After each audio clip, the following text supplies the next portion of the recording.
안녕하세요. 40살의 평범한 직장녀입니다. 저는 얼마 전 남편과 결혼 후 현재 이혼 소송 중에 있습니다. 다름이 아니고 바로 아이들을 돌보는 베이비시터 때문에 말이죠. 남편은 재혼, 저는 초혼이었습니다. 남편은 시아버지의 회사를 물려받아 사업을 하고 있었는데 저는 거래처 직원이었습니다. 남편은 부인과 사별했고 애쓰시는 재혼의 흠 빼고는 남편은 뭐 하나 부족할 것 없는 괜찮은 남자였어요. 나이도 44살로 저와 6살 차이였고요. 학벌 좋고 돈도 많았고 인품도 좋았고 사람들과의 관계까지 일품인데 주위 평판도 남편을 칭찬하는 사람들이 대다수일 만큼 좋았습니다.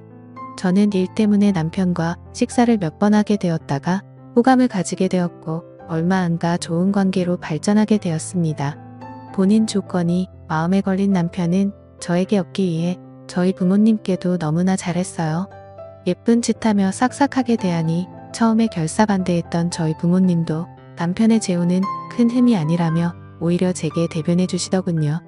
결혼하면 공짜로 애셋도 생기는데 그게 좋게 생각하자. 애들도 다 어리고 부인과는 사별이어서 때문에 애 엄마랑 얽히는 일이 없을 테니 네 맘고생은 덜 하지 않겠니? 네 나이 생각하면 차라리 능력 있는 재혼남이 답이다 하는 얘기에 저는 발끈했지만 그간 만났던 남자들을 생각하니 한숨이 나오는 게 인정할 수밖에 없었습니다. 남편은 모든 사항이 갖춰졌으니 혼수묘에 다니며 일절 금지, 그리고 심지어 2천만 원 정도 받은 통장을 저에게 주며 결혼 준비를 하라고 했습니다. 제가 모아놓은 돈은 여태 키워주신 부모님께 드리고 오라더군요. 장난으로 자기는 돈밖에 없는 사람이라면서요. 그렇게 우리는 행복을 꿈꾸며 결혼을 했습니다.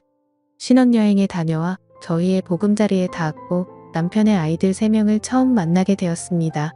첫째, 셋째가 아들이었고 둘째가 딸이었습니다. 7살, 5살, 3살씩 2살 터울이더군요. 그간 아이를 돌봐줬다던 베이비시터가 저를 보며 인사하더군요. 어둡고 움찔한 분위기에 베이비시터는 정신이 아픈 사람이라 했습니다. 남편은 머뭇거리다 제게 충격적인 고백을 하더군요. 사실 우리 아이를 돌보고 있는 사람은 내 전처 동생인 처제야. 전처가 부모님께서 일찍 돌아가셔서 원래 아내랑 처제랑 단둘이 살았는데 처제가 살짝 정신이 아픈 상태라 어디 가서 일자리 구하기도 힘들고 해서 아이들을 돌봐줬었거든. 아내가 가버렸다 해서 아픈 처제를 내보내기에도 그렇고 요새 애들 봐주는 사람들이 워낙 흉흉하기도 해서 처제를 계속 두기로 했는데 당신 생각은 어때 하며 제게 통보를 하는데 순간 얼마나 기막히고 어이없던지요. 전 아내의 동생이랑 지금 저더러 같이 살란 말인가요? 처음엔 말도 안 된다며 남편에게 화내며 소리치고는 전부인 처제라는 사람을 내보냈지만 어떤 사람을 갖다 놔도 아이들이 밤낮으로 울며 이모 찾아내 달라고 떼를 쓰는 바람에 울며 겨자 먹기로 전 처제를 다시 시터로 고용하게 되었습니다. 그때 베이비시터의 나이는 29살이었어요. 저랑 관계는 어쩌다 보니 조금 애매해졌지만 그래도 안타까운 마음에 잘 지내보고자 노력했습니다. 언니 동생하며 잘 지냈으면 좋겠네요.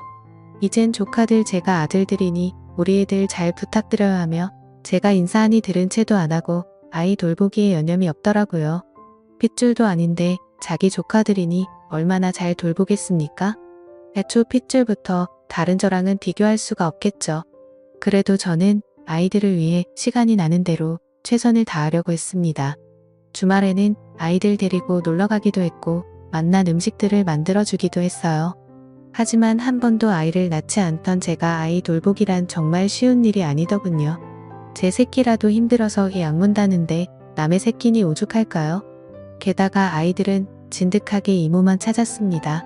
남편은 지친 저를 위로해주며 당신 노력한 거 내가 충분히 하니까 너무 속상해하지 마. 워낙 처제가 아이들을 잘 돌봐서 지 엄마보다 이모를 더 잘 따라서 우리 천천히 애들에게 다가가자. 시간은 많아 하는데 저는 남편에게 이해해줘서 고맙다고 했습니다. 허나 얼마 안 가 사건이 터지고 말았어요.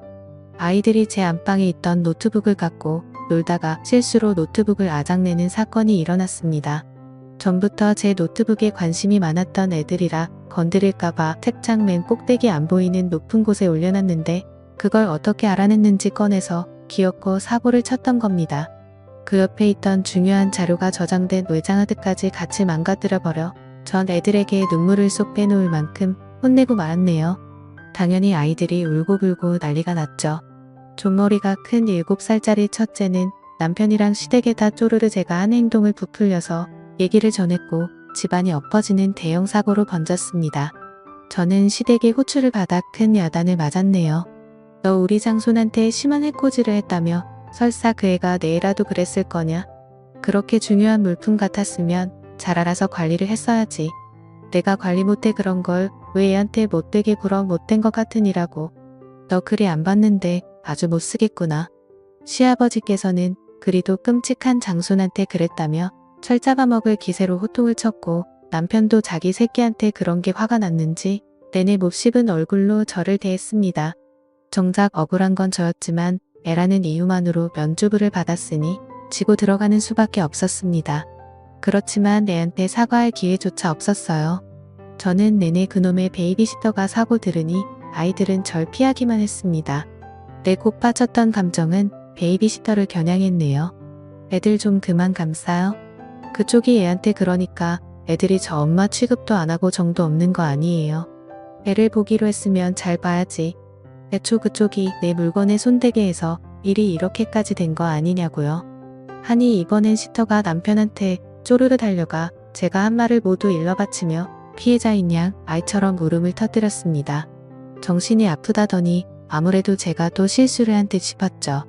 그러나 남편은 책임을 시터 쪽으로 전가하며 제 편을 들어주더군요.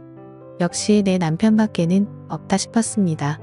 그치만 남편의 분노는 생각보다 심해 집안 물건을 부수며 자칫 시터마저 아픔을 다칠 것처럼 보였고 이러다 사건이 걷잡을 수 없는 방향으로 흘러갈 것 같아 제 쪽에서 필사적으로 남편을 말리며 시터와 남편 사이를 떨어뜨려 놨습니다. 너무 심한 거 아니야? 그래도 당신 처제였고 아이들 이모인데 물론 나도 화가 났긴 했지만 그렇게까지 할 필요는 없잖아. 하니 남편은 말리지 말라며 씩씩대며 시터를 끌고 밖으로 같이 나갔고 전 걱정돼서 뒤따라가려 했으나 남은 아이들 지키느라 미처 못 쫓아갔습니다. 그리고 새벽에 돌아온 남편과 시터 밖에서 술 한잔 마시며 풀고 왔다 하는데 다행히 나갈 때와는 달리 둘 다 표정이 나아 보여서 저도 한시름을 놓을 수 있었네요. 이때 저는 둘의 관계를 눈치챘어야 했습니다. 바보같이 왜 전 한 번도 이 둘이 위험한 관계라는 걸 의심조차 하지 않았던 걸까요? 그리고 전 얼마 안 가 기쁜 소식을 접하게 되었습니다. 바로 아이를 임신한 것이었어요. 기뻤던 저는 온 식구들한테 그 사실을 알렸고 남편과 양가 집안에는 그야말로 경사였습니다. 허나 제 임신을 반기지 않는 무리들도 있었어요. 바로 아이들과 시터였습니다. 전 아이들에게 동생이 생겼다고 다정한 목소리로 차근차근 일러두었지만 아이들은 오히려 그 이후로 경계심에 짙어졌고 제 몸 보존을 위해 신경 써야 했습니다. 시터 역시 아무래도 애를 이모다 보니 별로 좋아하는 기색은 아니었습니다. 아닌 척하며 대하는 게 보이더군요. 그렇지만 시터는 임산부에게 좋다는 음식들을 챙겨주기 시작했습니다. 팥밥, 녹두전, 율무차 등 특히 이때 새콤한 파인애플이 좋다며 주었는데 제 몸을 위해 이리 애써주니 참 고맙더군요. 허나 머지않아 저는 그게 시터의 계략인 걸 알았습니다. 어느 날 시어머니께서 임신에 좋다던 음식들을 잔뜩 찾아오셨는데 제가 정작 먹는 음식들을 보자 시어머니께서는 경악하시며 왜 뱃속 아기한테 안 좋은 음식들만 먹냐고 하더군요. 저는 아무것도 모르고 시터가 챙겨줬다고 하자 시어머니는 시터를 보고 경악하시며 시터의 머리채를 잡고 흔드신 후 네 친언니 잡아먹은 걸로 부족해 지금 내 손주까지 잡아먹을 요량이냐며 악담을 퍼부으시고는 당장 나가라 했습니다. 인터넷에 검색해보니 시어머니 말씀대로 제가 먹은 음식들은 다 임신에 피해야 할 음식이더군요. 심하면 유산까지 초래한다 하니 시터에게 당한 짓을 도저히 용서할 수 없었습니다.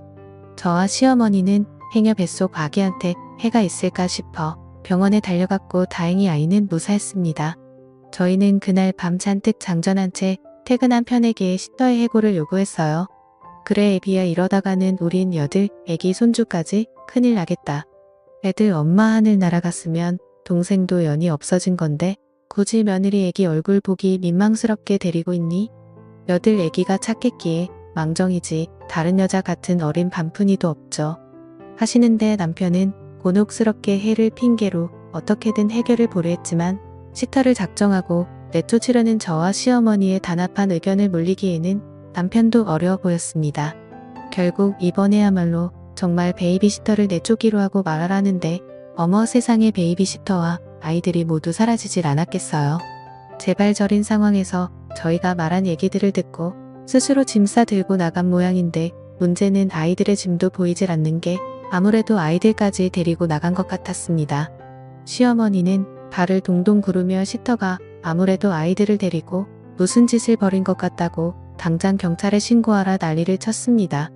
우리 장소는 울부짖으며 쓰러지기 일보 직전인 시어머니를 소파에 앉히고 저는 남편과 함께 아이들을 찾아보기로 했어요. 남편이 혼자 해결한다 했지만 남편을 못 믿었던 저는 굳이 같이 가겠다고 했죠. 남편이 이곳저곳 갈 만한 곳을 찾아봤지만 어디에도 시터와 아이들은 보이지 않았습니다. 그때 남편한테 온 연락 한 통 바로 경찰서였습니다. 경찰서에 도착한 남편은 사색이 되어서 경찰서에 있던 시터와 아이들을 보았고 다짜고짜 시터의 멱살부터 잡았습니다. 너 어쩌자고 애들 데리고 나갈 생각을 했어. 나가려면 너 혼자 나갈 것이지 감히 우리 애들을 건드려. 내가 뭔데 감히 내 새끼들을 건드려. 그러자 시터가 그동안 굳게 다물었던 입을 열며 남편을 있는 힘껏 밀치고 안에 맺힌 절개에 가까운 아픔을 쓰더라고요. 저는 이 충격적인 얘기를 듣고 심장이 멎는 뻔했습니다. 내가 뭐냐고. 내가 지금 내가 뭐냐 했어. 나 얘네들 엄마야. 친엄마 당신 때문에 내 인생 망치고 낳은 내 애들이라고. 내 손으로 우리 언니 배신하게 하고 날 버릴 수가 있어. 당신만 아니었음 우리 언니도 나도 다 행복했어. 우리 언니 죽은 것도 다 당신 때문이야 라고 하는데 내 지금 뭐라고야. 말도 안 돼. 저는 순간 머리가 띵해지며 이게 무슨 일인가 싶었습니다. 다름 아닌 아이들 친엄마가 하늘 날아간 아내가 아니고 바로 같이 산 처제였다니 무슨 말을 해야 할지 말문이 막히더군요. 온몸에 소름이 돋는 게 제 유감이 일렀던 쎄한 느낌의 진실을 알고 싶어 남편한테 숨기지 말고 모든 걸 말해보라고 다그쳤습니다. 남편 처음엔 아니라고 발뺌했다가 경찰까지 심상치 않은 사건임을 느끼고 처제 편에 서서 나서주니 억울한 듯 경찰에게 불똥이 튈까 싶어 손사래를 치고는 진실을 토해내더군요. 사실은 처제 말이 맞아. 삼남매 엄마는 죽은 아내가 아니라 처제였어. 그렇다고 내가 처제에게 동의 없이 어떻게 한 건 아냐. 다 합의하에 이루어진 거였고 이 일은 무엇보다 전 아내가 원했던 거였다고 남편의 얘기는 이랬습니다. 남편과 전 아내는 금술이 좋았지만 아이가 없었던 불임 부부였다고 해요. 과학으로 할 수 있는 임신 방법은 다 써봤지만 전 아내의 자궁 문제로 어려웠다 합니다. 하지만 첫째였던 남편은 아들을 바라시던 시부모님의 뜻에 따라 어떻게든 대를 이어야만 했다고 해요. 가뜩이나 고하여서 마음에 안 든 며느리가 아들까지 못 낳으면 소박당하기 일보 직전인지라 비인리적인 임신까지 노력을 해봤다 하네요. 그러다 전 아내는 다른 여자를 통해서 아이를 낳을 바에는 차라리 나랑 한 핏줄 있네. 동생과 아이를 낳기 원한다며 그럴듯하게 동생을 설득해 아이를 낳는 역할을 해달라 했답니다. 하며 시댁에서나 대외적으로 임신한 척하고 다녔던 거고요. 그래서 처제는 남편과 합방해서 첫 아이를 낳았고 시댁에서 후손을 더 바란다는 이유로 둘째를 낳았고 이익고 몽정이 붙은 이들은 셋째까지 낳았던 겁니다. 한마디로 시터와 남편은 내연 관계가 되었고 저는 애들 엄마였던 남편이 상간녀 한 집에서 살았던 겁니다. 가뜩이나 눈에 가시 갔던 제가 임신을 했으니 정신이 아픈 처제라 한들 얼마나 눈이 뒤집혔겠습니까? 저는 충격받아 부들부들 몸을 떨고 펄썩 주저앉아 하염없이 울었습니다.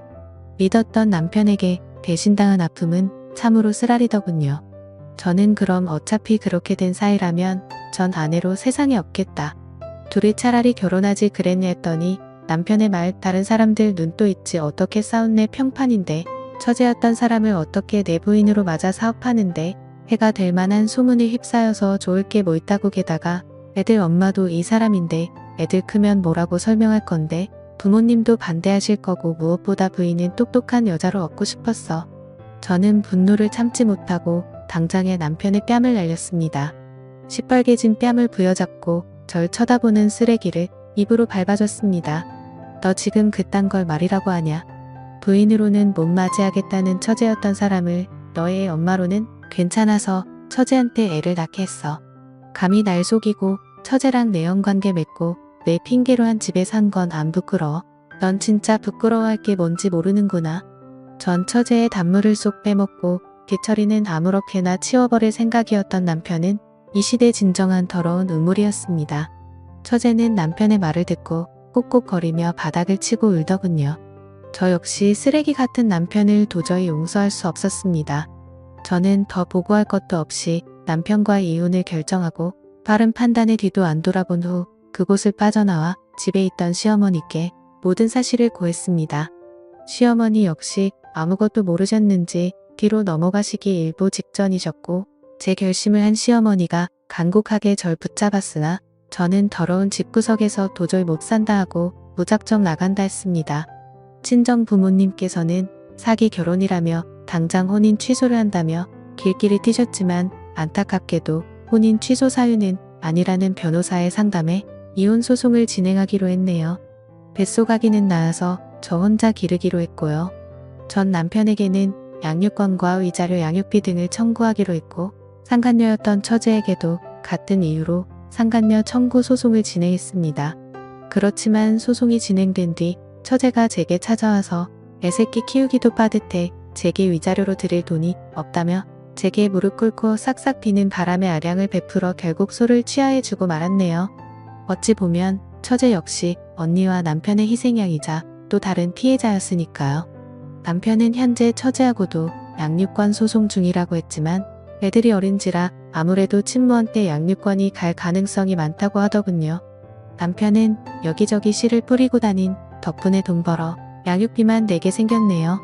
제 뱃속 아기가 아들이라 하니 엄마 핏줄도 중요하다며 진짜 유일한 장소는 제 아이라며 탐내시는 시부모님 어찌 그 죄를 다 받으려고 그러시냐는 친정부모님의 든든한 방어 덕분에 곱게 잘 낳겠습니까? 참 핏줄이 뭐 그리 대수인지 잘 모르겠네요. 그냥 애가 없으면 애 없이 살던지 좋은 일도 할 겸 차라리 입양해서 제 자식 삼아 키우면 될 것을 굳이 애를 낳아서 길러야만 하는지 잘 이해가 안 됩니다. 곧 아이 엄마가 될 사람이 할 얘기는 아니긴 하지만 정말로 전 그렇게 생각해요. 아무튼 전 태어날 아기와 홀로 서게 할 예정입니다.